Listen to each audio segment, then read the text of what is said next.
They call it the pattern that never fails. A quiet signal that appears long before the headlines, long before the panic, long before anyone admits what is happening.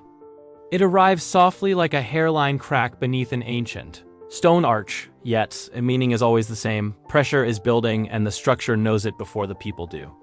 And in every era, from fallen empires to modern monetary systems, the earliest signal is never a war, never an invasion, never a sudden collapse. It is debt rising quietly, then accelerating again. A curve no one wants to see and a truth no one wants to face. What if it happens again? What if the same financial psychology that once blinded entire empires is still active inside us today? From above, imagine a slow, documentary-style drone shot. An empire looks calm.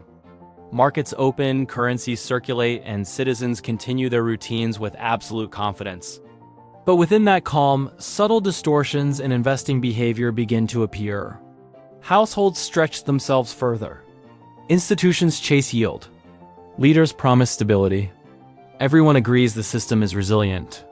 And that agreement becomes the most dangerous illusion of all in this opening moment.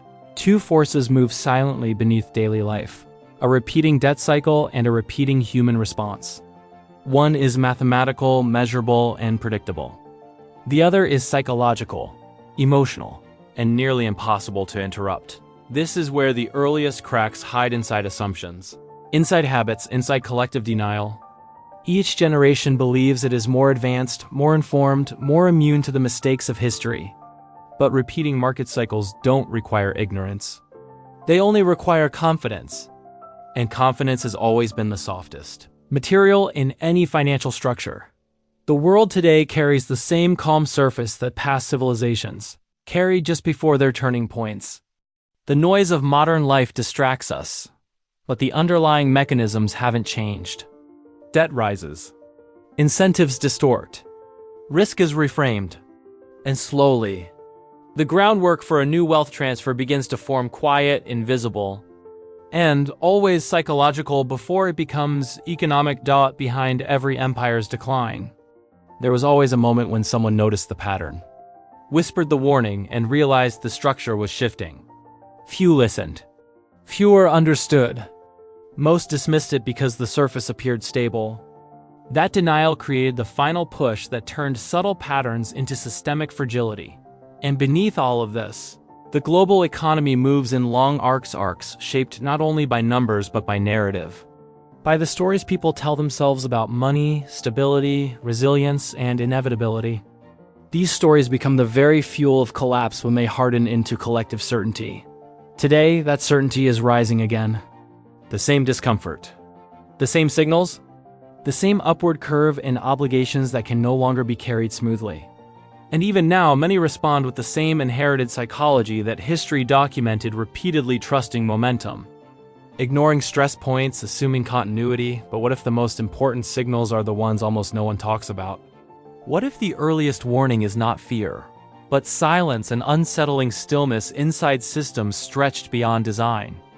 And what if this moment right now carries the same structural DNA as the early days of previous collapses? Financial psychology teaches us that people rarely react to the first signs of trouble. Money patterns reveal that the earliest phase of every downturn feels too calm. And market cycles show that denial always appears before correction. The pattern that never fails isn't an event. It's a behavior, a sequence, a rhythm older than modern finance itself. And this leads us to the next pattern most people still ignore. History doesn't repeat, but its financial history leaves fingerprints persistent, unmistakable, and quietly instructive. When we trace the rise and decline of past empires, one pattern emerges with unnerving clarity, long before collapse. Becomes visible, debt expands faster than trust can sustain it. And societies, convinced of their own stability, ignore the signal until the structure beneath them shifts. Take 1929. The surface narrative focuses on markets, speculation, and abrupt panic. But beneath that visible rupture lay years of subtle psychological drift. Credit had become an unquestioned tool of prosperity. Borrowing was normalized. Optimism shaped decisions more than fundamentals. People weren't reckless because they lacked information. They were reckless because the story of endless, Growth felt safer than the reality of constraints. By the time investors noticed distortions, denial had already taken root. The system didn't fail suddenly. It failed gradually, then all at once, following the same money patterns that have shaped countless wealth transfer events throughout history. Move forward to 2008. Again, the world remembers the shock, the headlines, the sudden fracture of confidence. But the true mechanism began far earlier inside a collective belief that housing prices always go up. That structured debt was stable, that complexity meant safety. In truth, complexity simply hid fragility. And as obligations became increasingly abstract, risk migrated silently into corners no one examined closely. The collapse was the visible moment. The real story was the quiet psychological miscalculation that preceded it. When millions of people share the same comforting illusion, fragility becomes coordinated. And long before modern markets existed, ancient empires followed the same rhythmic sequence. Debt expansions, currency debasement, rising administrative costs, declining productivity, these weren't accidents but predictable stages in a structural cycle. Leaders believed their systems were exceptional, that their stability was permanent, that their institutions were immune to failure. That belief, more than any external force, weakened the foundations. The final unraveling was merely the mathematical expression of choices made long before. In every era, the narrative remained remarkably similar. First comes overconfidence, then stretching, then denial, and finally the recognition that obligations cannot be rolled forward indefinitely. By the time the correction begins, the psychology that made the decline inevitable is already decades old. This is where the true lesson lies. Not in the crash itself, but in the behaviors that precede it. Not in volatility, but in the belief that volatility has been conquered. Not in collapse, but in the quiet refusal to see the cycle forming. As we index these historical arcs, we see the same architecture repeating. A rise in systemic obligations, a decline in real resilience. A comforting story that stability is permanent. A late-stage acceleration that feels normal until. It isn't each era had experts who insisted the structure was sound. Each era had citizens who believed them. And each era confronted the same revelation. You cannot borrow indefinitely from the future without reshaping the present. When placed side by side, the patterns of 1929, 2008, and earlier imperial collapses form a quiet map of human behavior under financial pressure. A map that points consistently to the same underlying truth. The cycle is psychological before it is economic. And this leads us to the next pattern most people still ignore. Every major downturn begins long before the charts turn downward. Long before the headlines or the panic. Long before people realize that confidence has silently shifted into fragility. To understand why collapses form, we have to trace the internal machinery that operates beneath the surface, where debt, denial, and behavioral distortion interact in predictable ways. This is the systemic mechanism almost every empire ignored. At its core, the cycle follows a simple progression. Debt expansion gives psychological denial, gives structural fragility, gives cascade, gives correction. This sequence is not dramatic. It is not sudden. It is not even emotional. It is mechanical. Debt grows because incentives reward it. Denial grows because stability appears normal. Fragility grows because obligations stretch faster than underlying value. And the cascade begins because the structure lacks the capacity to absorb stress. But underneath these mechanics lies an even subtler force: human interpretation. The numbers matter, but the meaning people attach to those numbers matters more. In late-cycle environments, the investor mindset shifts in ways that feel rational in the moment, but create instability over time. Consider the first phase: cycle pressure. As obligations rise, institutions and households adapt. They refinance. They extend maturities. They chase yield. They normalize leverage. This is where investing behavior begins to drift, not recklessly, but gradually, subtly, almost invisibly. Behavioral finance research shows that repeated exposure to stability creates an emotional illusion of safety. People don't see the structural stress. They feel the continuity. Then comes behavior distortion. Returns flatten, incentives tighten, and decision-makers begin to prioritize short-term comfort over long-term resilience. This isn't speculation, it's autopilot. Systems become optimized for the last decade rather than the next one. Risk is not reduced. It is merely shifted into areas where it is harder to measure. And as this happens, collective denial becomes the default state. Everyone agrees the system is resilient, not because the data proves it, but because the alternative narrative is uncomfortable. From here, systemic fragility develops. This stage is deceptively calm. Metrics appear stable. Markets remain orderly. Institutions deliver reassuring statements.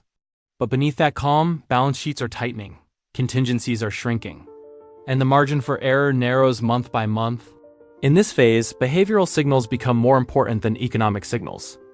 People begin to make decisions based on the belief that others will maintain confidence. And that interdependence becomes the hidden trigger. Finally comes the invisible shift. Correction. It does not begin with panic. It begins with hesitation, a pause in liquidity, a subtle loss of momentum, a quiet recognition that the math no longer supports the narrative. This is where small shocks become catalysts, and catalysts become cascades. Not because the event is large, but because the system is already tense. Throughout this entire sequence, the same keywords appear again and again in the research: behavioral finance, investing behavior, investor mindset. These are not add-ons to the story, they are the story, because no collapse is purely economic. Each one is shaped by the subtle psychological habits that form during long periods of comfort. When we zoom out, the mechanism is remarkably consistent. Cycle pressure pushes, human behavior stretches, the system adjusts. Until it can't. And when the adjustment fails, the correction is not a shock. It is the natural endpoint of choices made long before. This is why systemic collapses feel sudden, but never are. The real collapse happens slowly, in the mind, in the incentives, in the quiet normalization of risk. By the time the numbers reveal stress, the psychology that created the fragility has already completed its work. And this leads us to the next pattern most people still ignore. If historical cycles teach us anything, it's that the early stages of collapse always feel strangely modern to the people living through them. They feel advanced, insulated, technologically superior.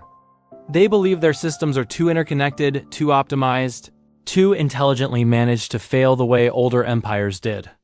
And that belief, more than debt, more than leverage, more than policy, is what creates the soft framework of fragility beneath the surface. Today's global structure follows the same quiet arc, but with a new layer of complexity, speed. Information moves faster. Liquidity moves faster. Narratives move faster.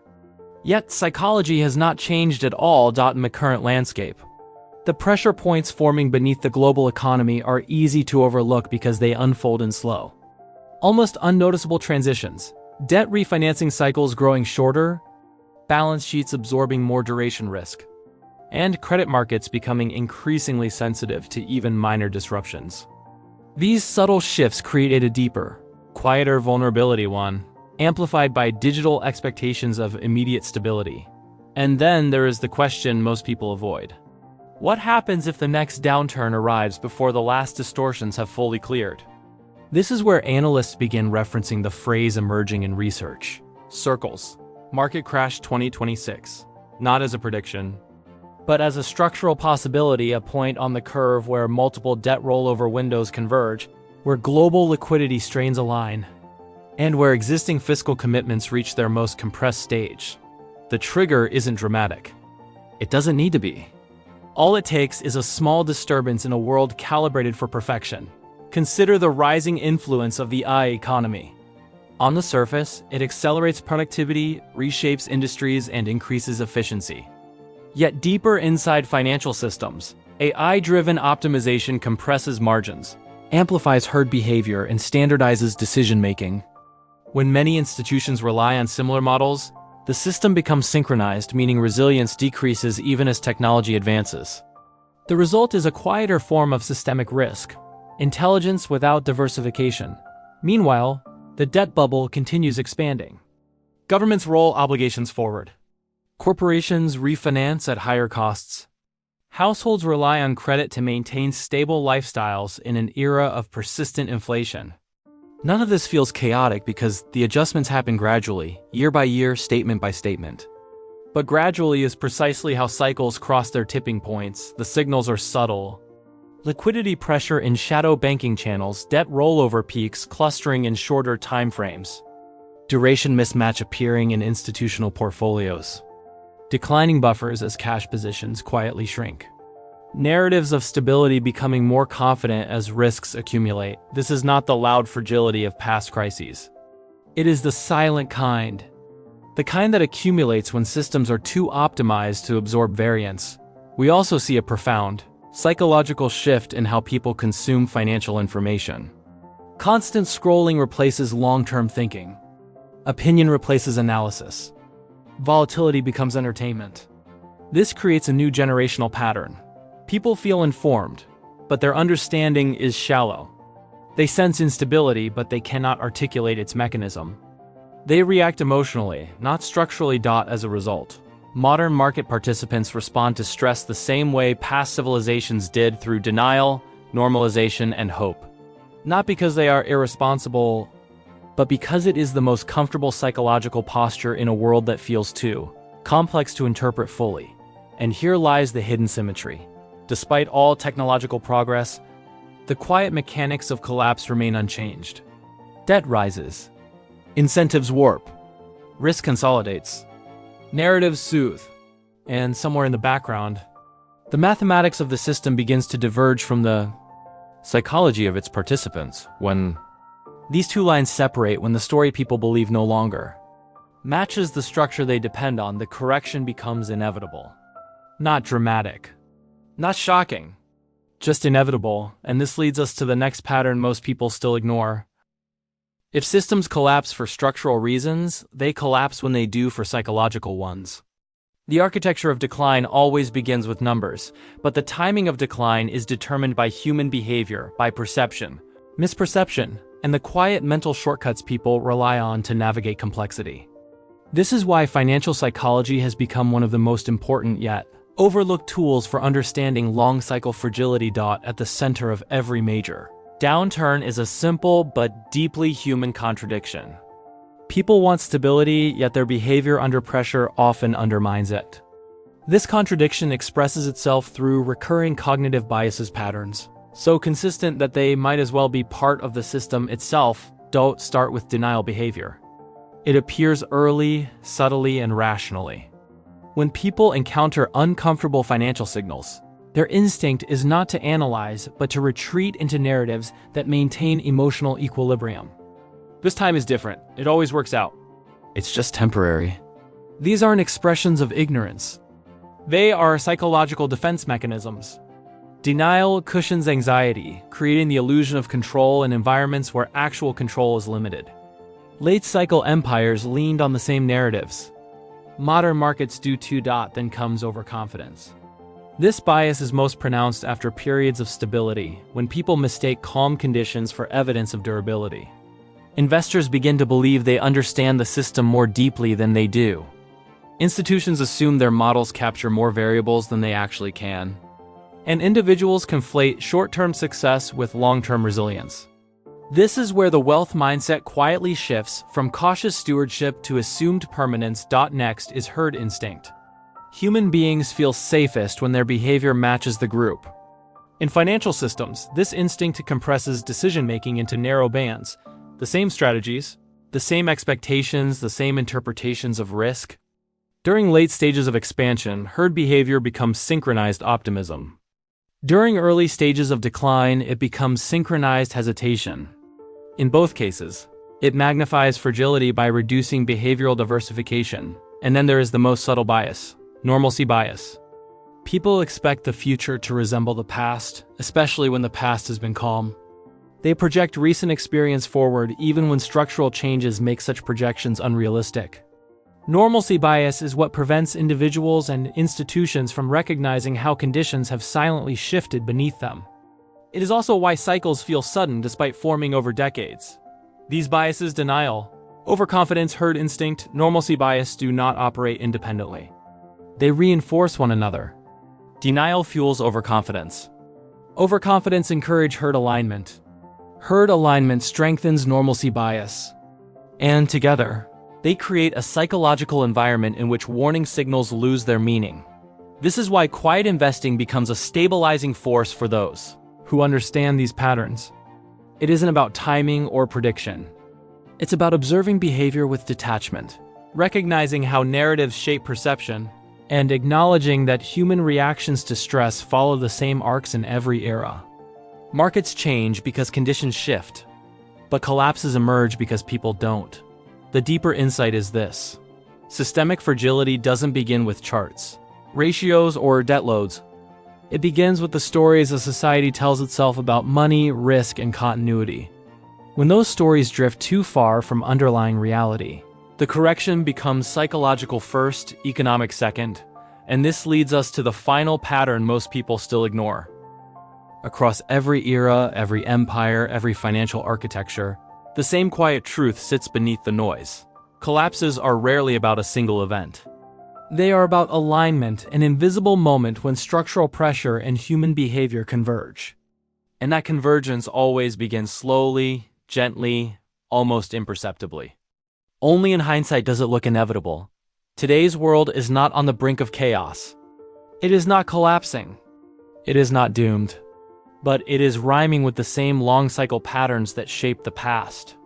Rising obligations, shrinking buffers, comfortable narratives, and a psychology shaped more by familiarity than by structural awareness. This is where calm observation matters most. The modern system is more interconnected than any before it. That interconnectedness creates efficiency, but it also creates sensitivity. When one part of the structure shifts, the vibrations travel farther and faster. This sensitivity is what makes the coming decade feel heavier, more compressed, more consequential. Not because a dramatic crisis is guaranteed, but because the wealth transfer occurring beneath the surface is already in motion quietly, structurally. Psychologically, we see it in the growing divide between those who understand cycles and those who rely on narratives. In the tension between rising debt loads and declining long-term confidence. In the normalization of fragility as though it were an acceptable part of modern stability. The system doesn't need to break dramatically for the consequences to be significant. It merely needs to continue drifting along its current trajectory, where debt expansion, behavioral distortion, and narrative comfort reinforce one another. And if that drift continues unchecked, the correction that follows will feel less like a surprise and more like the natural resolution of forces that have been building for years. This is why economic reset discussions are becoming more common. Not as fear-driven predictions, but as acknowledgments that long cycles eventually rebalance themselves. Every system, no matter how advanced, must reconcile its obligations with its real capacity. When the gap between the two becomes too wide, adjustment becomes unavoidable. But awareness is not fear. Observation is not panic. Understanding is not alarm. Quiet awareness is the most stabilizing force individuals can cultivate in times like these. It replaces denial with perspective. It replaces overconfidence with humility. It replaces herd instinct with clarity. And most importantly, it helps people see the difference between noise and signal. Because the signal is always the same. Systems bend before they break. People ignore the bending because it feels familiar. And the moment familiarity becomes a story instead of a structure, fragility deepens. The cycles shaping the world today are not new. They are simply the modern expression of ancient patterns. Psychological, structural, predictable in rhythm, even if not in timing. Which is why calm, informed awareness becomes the quiet anchor in periods of uncertainty. Not to predict, not to react, not to fear, but to understand how repeating long arcs shape the financial world across generations. In the end, recognizing the psychological foundations of collapse is not an exercise in pessimism. It is the most grounded form of perspective anyone can carry into the future. Because systems don't fail suddenly and people don't lose stability without warning. The signals are always there, quiet, early, and patient. That's why understanding the psychology of collapse isn't fear, it's preparation.